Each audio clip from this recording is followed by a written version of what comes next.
요즘 계속 로버트 치알디니 교수의 설득의 심리학 살펴보고 있고요. 그 중에서 설득의 법칙, 오늘은 그 세 번째 사회적 증거의 법칙에 대해서 한번 살펴보겠습니다. 자, 사회적 증거의 법칙이라 영어로 이제 social proof이라고 하는데요. 이런 사례들을 먼저 좀 말씀을 드릴게요. 첫 번째, 스탠드바의 바텐더들은 영업 시작 전에 팁을 담는 유리병에 미리 1달러짜리 지폐 몇 장을 넣어둔다. 이렇게 바텐더에게 팁을 남기는 것이 적절한 행동이라는 인상을 손님에게 의도적으로 주입시켜서 적지 않은 수입을 올리고 있다. 두 번째, 가장 많이 팔린, 무섭게 성장하는 등과 같은 광고 카피들도 사회적 증거를 이용하여 소비자들을 유혹하고 있다. 광고주들은 제품의 우수성을 우리에게 직접 확신시킬 필요가 없다. 단지 그들이 해야 할 일은 많은 사람들이 이미 그들의 제품을 구입하고 있다. 이 사실만 알리면 된다.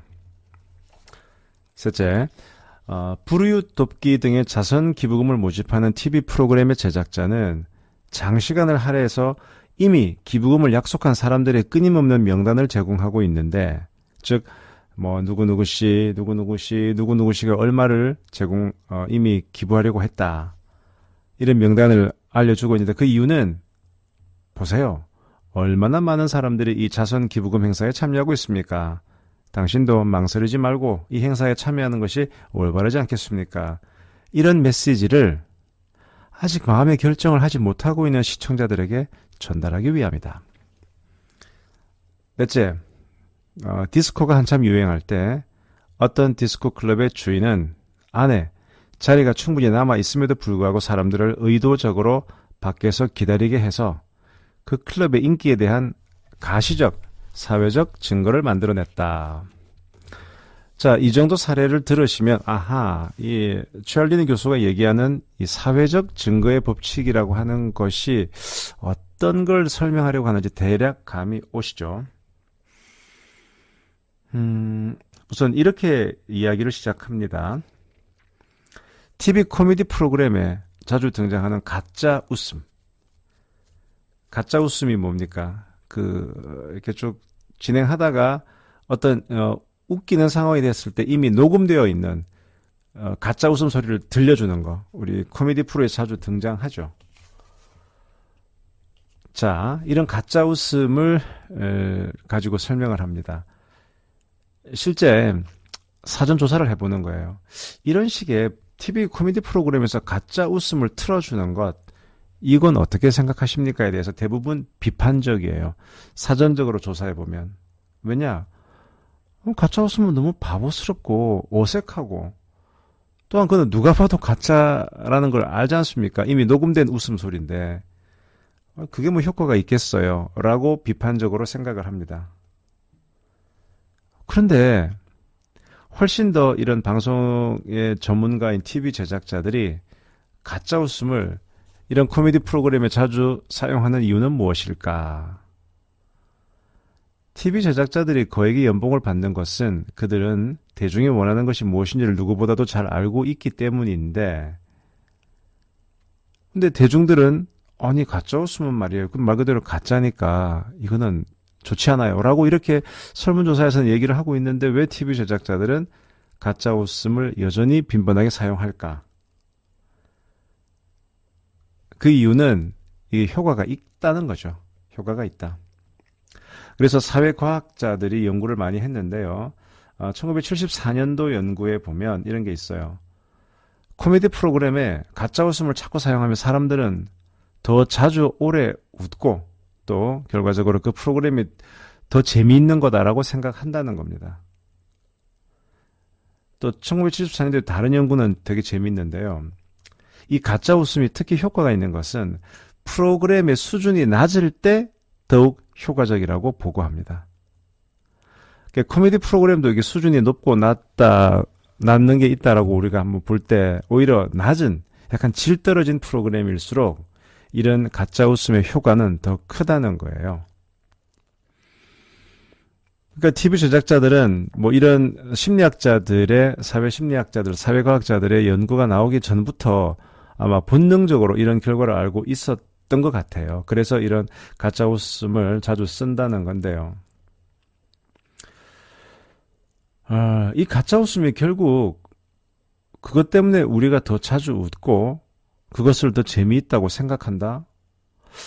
아니, 왜 그렇지? 왜냐하면 사람들은 가짜 웃음은 누가 보아도 명백하게 이기는 가짜 웃음인데 왜 이것에 의해서 사람들이 영향을 받지? 그 이유를 조금씩 들어가 보겠습니다. 찰진 교수는 이런 가짜 웃음이 왜 그토록 효과적인가를 이해하기 위해서는 우리는 이 사회적 증거, social proof이라고 하는 세 번째의 설득 법칙을 먼저 이해해야 된다. 자, 이 법칙의 핵심은 이겁니다. 자, 과연 무엇이 옳지? 무엇이 옳은 거야? 무엇이 옳은가를 결정하기 위해서 우리가 사용하는 방법 중에 하나가 뭐가 있냐 그러면 다른 사람들이 옳다고 생각하는 것이 무엇인지를 알아내는 겁니다. 다른 사람들은 뭐를 옳다고 생각하지? 즉, 이 법칙이 나온 이유는 어떤 특별히 주어진 상황에서 우리 행동의 옳고 그름은 나의 주관적인 판단보다 얼마나 많은 다른 사람들이 우리와 행동을 같이 하느냐 여기에 따라서 결정된다는 거예요. 사실 다른 사람들이 하는 대로 행동을 따라하는 거 그것은 이런 경향은 여러모로 유용합니다. 일반적으로 다른 사람이 하는 대로 행동하게 되면 즉 찰린의 교수식으로 얘기하면 사회적 증거에 따라서 행동을 하면 이 실수할 확률이 줄어드는 거예요. 왜냐하면 우리는 일반적으로 여러 사람이 그렇게 행동을 하면 그거는 올바르다고 인정되기 때문이죠. 그런데 이런 사회적 증거, 이런 특징은 장점인 동시에 약점이 될 수가 있죠. 즉, 이 사회적 증거를 되게 악용을 하면 사람들은 맹목적으로 거기에 따르게 되고 그러면 그것을 악용하는 사람들에 의해서 우리가 심리 조작을 당할 수가 있다. 이런 결과가 될 것입니다. 제가 첫 시간에 이 새끼 칠면조의 칩칩이라는 얘기 드렸죠. 어미 칠면조는 새끼 칠면조의 어떤 모습, 그 다음에 움직임, 그 어떤 것보다 칩칩이라는 소리를 내면 어미 칠면조는 갑자기 모성애를 발휘해서 새끼 칠면조를 정성으로 보살핀다는 사실 제가 말씀을 드렸었죠. 그래서 칠면조의 천적이라고 할 수 있는 족제비. 근데 박제 족제비 속에 칩칩이라는 녹음기를 장치하고 들려주면 칩칩이라는 소리를 내면 역시 어미 칠면조는 그 박제된 족제비를 보살피더라. 그러니까 이런 어미 칠면조와 박제된 족제비의 관계를 굳이 따지고 보면 가짜 웃음을 사용하고 있는 TV 제작자들과 일반 시청자들의 관계하고도 오히려 비슷하다고 볼 수 있는 겁니다. 우리는 다른 사람들의 반응에 따라서 지금 웃는 게 적절하구나. 이렇게 결정을 하는데 너무 익숙해져 있기 때문에 나중에는 이 코미디가 정말 내가 웃을 만한 그 퀄리티, 질이 되느냐 여기서 반응하는 것이 아니고 남들이 웃으니까 같이 따라 웃게 된다는 거죠. 그래서 아까 그 얘기 되게 질이 낮은 코미디 프로그램일수록 이런 가짜 웃음 소리가 더 먹히더라는 그 얘기는 되게 재미있는 것 같아요. 이런 사회적 증거의 법칙을 이용해서 요 책에서는 그 불로소득이라는 말을 많이 쓰더라고요, 보니까. 즉, 불로소득자. 여기서 말하는 불로소득자가 뭐냐 그러면 정당한 노력을 기울이지 않고, 이런 몇 가지 심리적인 법칙을 활용해서 얼렁뚱땅 다른 사람들을 이렇게 내가 원하는 방향으로 끌고 가는 것. 이런 사람을 불로소득자라고 하는데요. 그래서 이런 불로소득자들은 이 사회적 증거의 법칙을 많이 활용하는데 아까 본 것처럼 이거 있잖아요. 바텐더들은 영업을 시작하기 전에 팁을 넣어주는 그 단지, 그 컵 안에 몇 달러를 넣어 놓아서 다른 사람들도 팁을 많이 줬구나.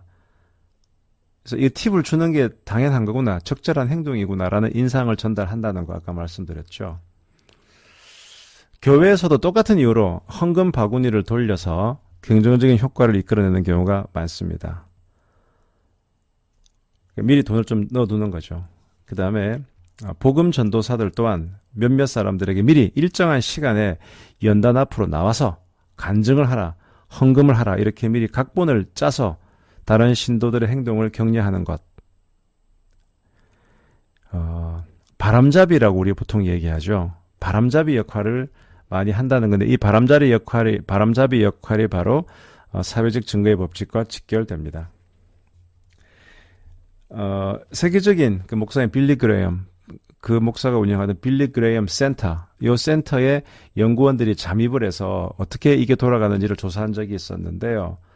그게 이제 애리조나 주립대학 연구팀이었는데 실제 조사해 봤더니 그런 철저한 사전 준비가 있었다는 겁니다. 이 빌리 그레이엄 목사가 연단 앞으로 사람들을 자 나오세요라고 할 때쯤이면 거의 6,000명의 사람들이 순서대로 제단에 나아갈 준비가 모두 끝나 있다는 겁니다. 이렇게 하는 이유는 다수의 사람들이 자발적으로 연단을 향해 모이고 있다는 인상을 주기 위함입니다. 최고의 영업사원 교육 컨설턴트라고 일컬어지는 카베트 로버트라는 사람이 있는데요. 그는 판매 교육 강연에서 이렇게 얘기했다고 합니다. 사람들의 95%는 모방자이며 오직 5%만이 창조자이다. 사람들은 판매원들의 어떠한 판매 전략보다도 다른 사람의 행동에 의해서 더 쉽게 설득된다. 제가 예전 장면이 하나 생각이 납니다. 그때가 이제 저희 애들이 아직 어릴 때였는데요. 한 10년도 더 넘었죠. 제가 퇴근을 했는데 그날따라 와이프가 저한테 되게 잘해주는 거예요. 뭐 갑자기 안 타주던 차도 타주고 뭐 힘들지 않냐라고 그러고 제가 뭔가 직감을 했죠. 앉아봐라. 뭔데? 무슨 일인데? 와이프가 갑자기 친절하게 한다. 또는 남편이 갑자기 친절하게 한다. 이건 뭔가 사고를 친 겁니다. 이거는 뭐 거의 진리예요, 진리. 그래서 뭔 일인데? 얘기해봐라. 뭔데? 그랬더니 이제 그게 별거는 아닌데 이러면서 하는 얘기가 결론부터 얘기하면 애들 책을 샀다는 거예요. 뭐 애들 책 살 수도 있죠. 그게 거의 한 3,400만 원 전집 세트를 산 거예요. 근데 제 와이프는 꽤나 좀 그런 제품을 구매하고 이럴 때 되게 까칠하고 쉽게 잘 유혹을 안 당하는 사람인데 아니 뭔 책을 3,400만 원치나 사지? 그래서 약간 좀 의아했죠. 근데 가만히 얘기를 들어보니 이런 겁니다. 그 책을 전집 세트를 팔러 오신 세일즈 하시는 분은 이 책이 좋다 안 좋다라는 그 얘기보다는 요즘 강남의 아줌마들 이거 되게 많이 하세요. 많이 하시고 이게 좀 돈이 좀 되는데 뭐 형편이 되시는 분들 중에서 좀 지각 있는 분들은 이거 요즘 많이 하십니다. 그러니까 계속 와이프는 이게 요즘 강남 엄마들이 이거 많이 하고 있고 이렇게 얼마나 이게 많이 제품이 팔리고 있다. 그 데이터를 자꾸 얘기하는 거예요. 이 책이 어떤 점에서 좋다라는 그것보다는. 근데 꽤나 까칠하고 의심 많은 와이프도 그 마케팅 기법에는 쏙 넘어가 버린 겁니다. 이게 바로 전형적인 찰리너 교수의 이 설득의 심리학에서 나오는 사회적 증거의 법칙에 속하겠죠. 한비자 이야기 제가 여러 번 말씀드렸는데 고전탑수에서도 하고 있는데 거기 보면 삼인성호라는 얘기가 나오죠. 간단히 얘기를 하면 왕의 지시로 왕자 중에 한 명을 볼모로 데리고 그 조나라 수도 한단으로 가야 되는 신하인 방총, 좀 머리가 아프죠. 왕자 중에 한 명을 데리고 가는 거는 뭐 나쁘지 않은데 자기 나라가 위나라인데 먼 조나라로 이렇게 일종의 유배 아닌 유배 볼모를 가게 되면 자기 홈그라운드에서 세력이 약해질 수가 있어요. 그리고 자기의 뒷담화를 하는 정치적 경쟁자들이 방총 저놈 말입니다. 문제 있습니다라고 흠집을 낼 거란 말이죠. 그게 걱정이 돼서 왕에게 이런 얘기를 하죠. 왕이시여, 제가 한 가지 좀 여쭤볼게요. 그러면서 만약에 위나라, 그 당시에 위나라의 수도가 대량이라는 지역이었는데요. 만약에 우리 위나라 수도 대량에 호랑이가 한 마리 나타났다. 갑자기 누가 뛰어들어와서 그런 얘기를 하면 그 말을 믿으시겠습니까? 그러니까 왕이 내 말을, 그 말을 내가 어쩜 믿노? 야, 뭐, 호랑이가 뭐하러 우리 수도 대량에 나타나. 그죠? 알겠습니다. 그럼 만약에 두 사람이 동시에 들어와서, 왕이시여, 지금 우리 위나라 수도 대량에 호랑이가 나타났습니다. 이렇게 말하면 믿으시겠습니까? 뭐, 그래도 나 못 믿을 것 같은데. 네. 자, 그러면, 세 사람이 동시에 뛰어들어와서, 응? 동시에 뛰어들어와서, 이게 지금 우리 위나라 수도 대량에 호랑이가 나타났습니다. 이렇게 말하면 믿으시겠습니까? 그러면, 그러면 내가 좀 믿을 수도 있을 것 같은데? 라고 했더니, 방총에 그렇게 얘기하죠. 아니, 위나라 수도 대량에 어떻게 호랑이가 나타나겠습니까? 그 밀림에나 사는 호랑이가요. 그런데, 딱 세 사람만 입을 맞춰버리니까, 없던 호랑이도 만들어내지 않습니까? 이 사자성어가 바로 삼인성호였죠. 자, 이렇게, 로버트 찰디네 교수 얘기를 하면서 한비자를 제가 끌고 와서 설명을 드리죠. 자, 이런 삼인성호 얘기를 하면서 그거 보세요. 허위의 사실도 몇 사람이 말만 맞추면, 세 사람만 말만 맞추면 진실이 되어 버립니다. 제가 지금 왕자님 모시고 전화를 가게 되면 저 뒷담화하는 친구들이 저를 엄청 씹을 겁니다. 3명이 아니라 4명, 5명, 6명이요. 하지만 저의 왕에 대한, 임금님에 대한 저의 충성심은 변함이 없습니다. 그러니까 왕이, 그 얘기 하려고 그랬어? 난 당연히 자네를 믿지. 그렇게 하고 조나라로 떠난 방총. 하지만 몇 년 뒤에 역시나 경쟁자들이 음해를 했고 왕은 방총을 의심하여 왕자만 복귀시키고 방총은 결국은 위나라로 돌아오지 못했다. 이 얘기가 한비자에 나오는데요. 비슷한 얘기죠. 그러니까 한 사람이 하는 얘기보다 여러 사람이 얘기를 하면 훨씬 사람들은 이유가 있겠지. 아니 땐 굴뚝에 연기 나겠어? 이런 생각을 한다는 겁니다.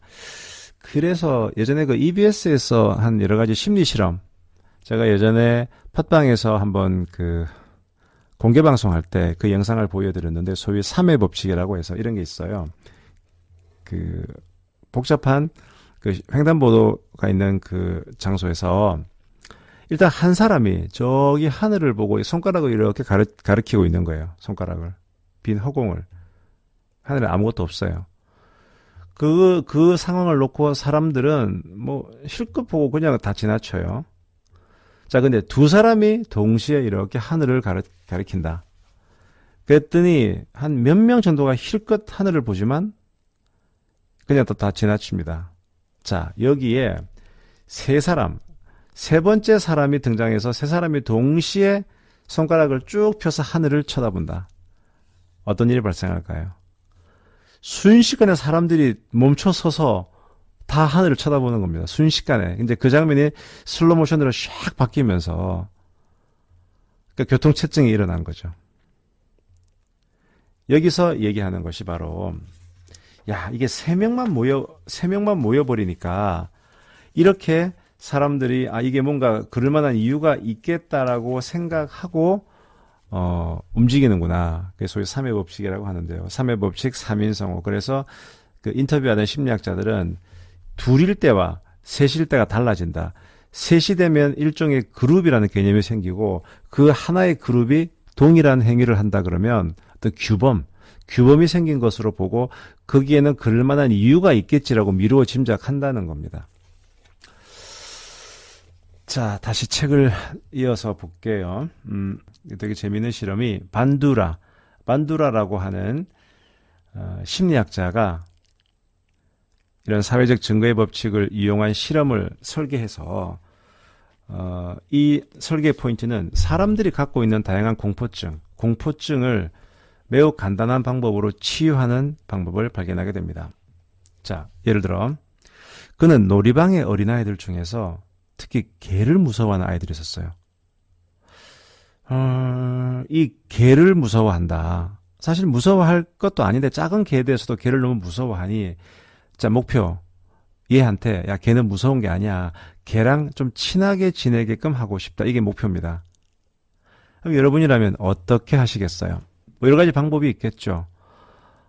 설명을 해서 걔라는 게 말이야. 사람의 친구야. 그리고 걔들이 얼마나 착한데. 그러면서 막 걔랑 이렇게 걔의 좋은 점을 설명해주고 또 걔 손에 쥐어주면서 자, 같이 한번 놀아봐.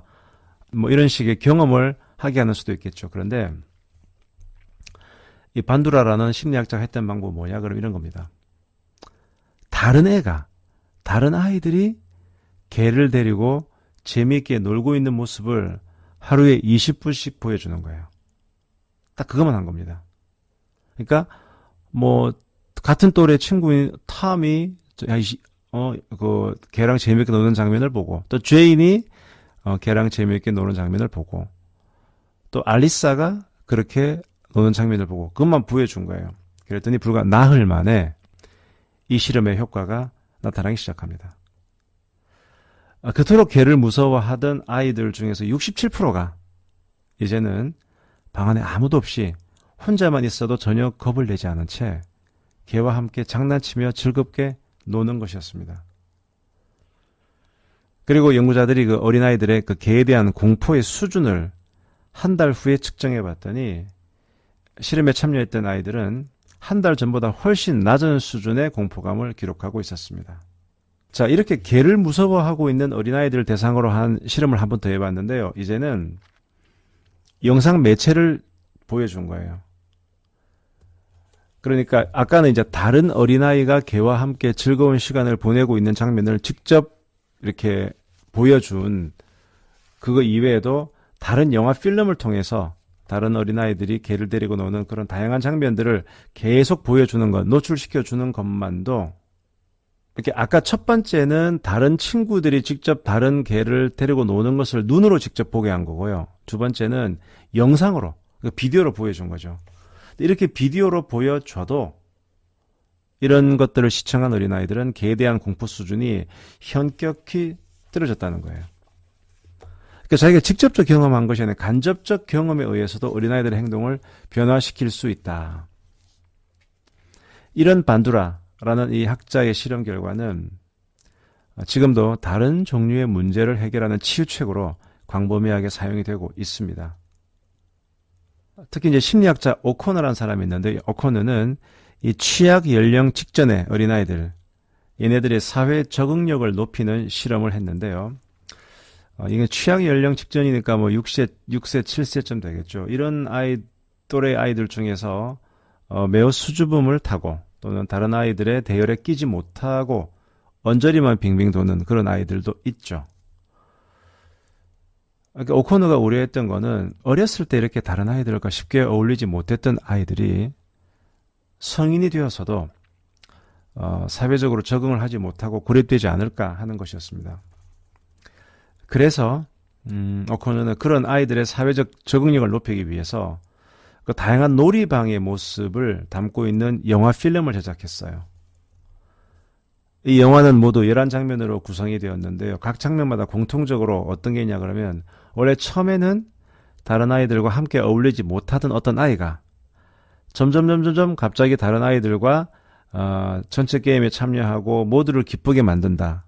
이런 성공 스토리를 줄거리로 담았어요. 그래서 이 오코너는 4개의 놀이방을 타겟으로 해서 그 4개 놀이방에서 가장 그 또래 아이들로부터 심각하게 고립이 됐던 이런 아이들을 선별을 해서 그들에게 이 영화를 보여준 겁니다. 놀랍게도 효과는 적극적이었어요. 영화를 보고 난 아이들은 즉시 보통의 다른 아이들처럼 활발하게 놀이에 참여하더라는 겁니다.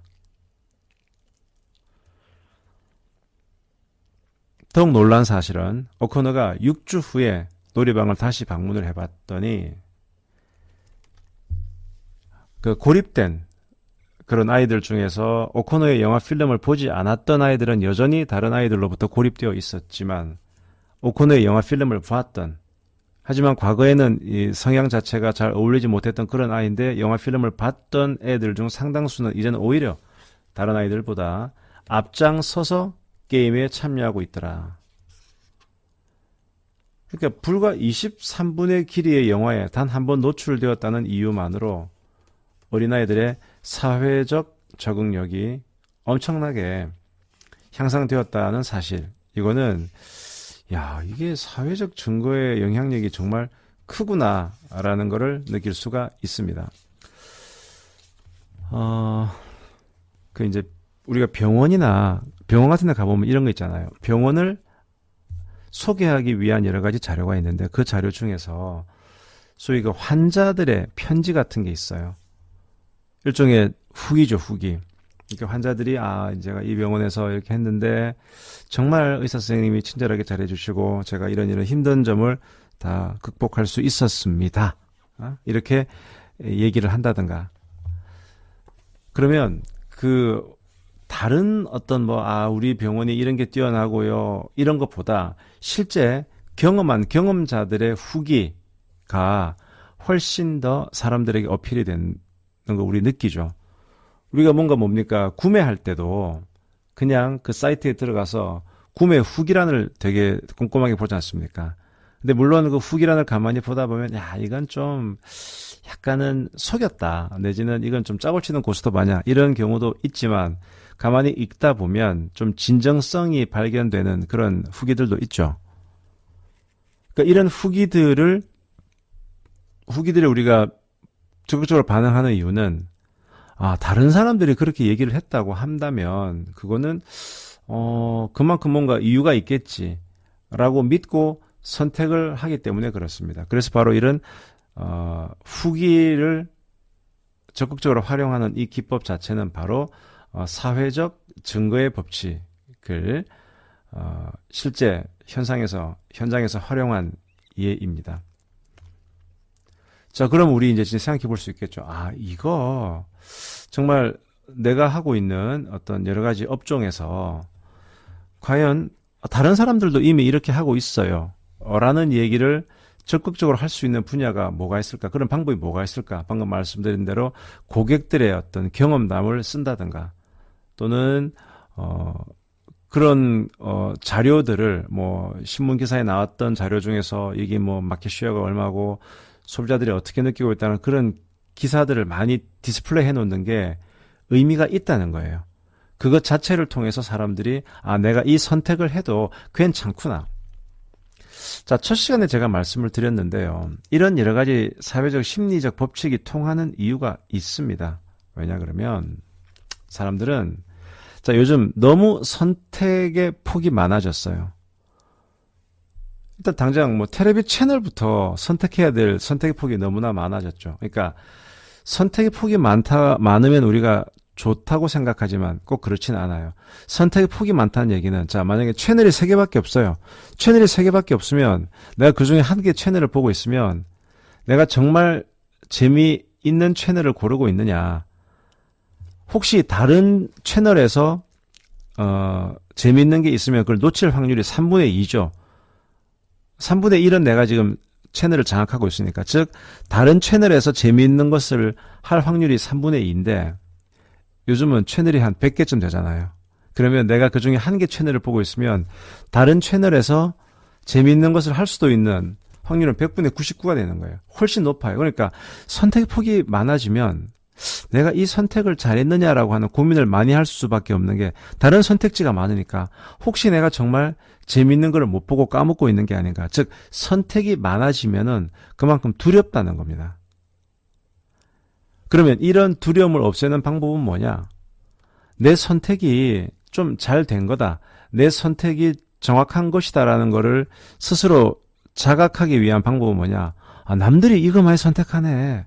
남들이 선택했으면 하면 되겠지. 라고 하는 사회적 증거의 법칙도 권위자가 저 하버드 나온 사람이 이게 좋다고 그랬대. 이게 권위의 법칙. 이런 몇 가지 법칙을 통해서 선택을 하게 되면 내가 굳이 고민 안 해도 적어도 내가 이 선택에서 내가 잘못된 건 없을 거다라고 느낀다는 거죠. 그러니까 이런 인간은 더더구나 이제 머리를 점점 적게 쓰도록 이렇게 발전해요. 그러니까 점점 정보가 많아질수록 내가 그래도 머리를 적게 쓰면서 가장 최적의 선택을 하도록 인간은 진화하는데 그런 인간이 진화하는 과정에서 이런 여러 가지 법칙들, 로버트 찰리 교수가 얘기하는 법칙들은 효용이 있는 겁니다.